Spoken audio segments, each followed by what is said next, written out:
کرتے ہیں, غیر مسلم بھی اچھے کام کرتے ہیں, لیکن نیک کیسے ہوتے ہیں, نیکی کیسے بنتی ہے؟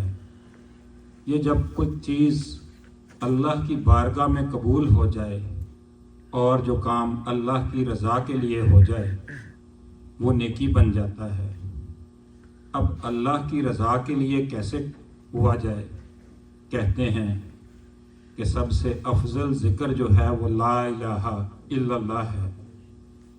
اب یہ لا الہ الا اللہ کا ذکر جو ہے ظاہر میں کیا ہے, باطن میں کیا ہے؟ جب ہم دیکھتے ہیں کہ ہم زبان سے تو ذکر کرتے چلے جاتے ہیں, ہم کہتے چلے جاتے ہیں لا الہ الا اللہ, لا الہ الا اللہ, لا الہ الا اللہ, لیکن جب اس پہ غور کرتے ہیں تو اس کا مطلب کوئی نہیں ہے, صرف اللہ.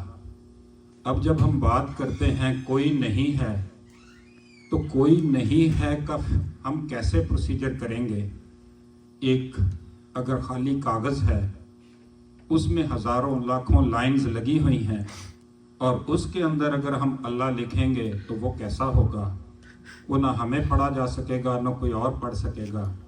ایسے ہی اگر ہم اپنے اندر کی بات کرتے ہیں, اگر ہم اپنے خیالوں میں صرف اللہ کو لے کے آنا چاہیں تو پھر سارے خیالوں کو نکالنا پڑے گا. پھر جب ہم اللہ کو یاد کر رہے ہوں گے تو اس وقت کسی اور کی یاد نہیں ہونی چاہیے.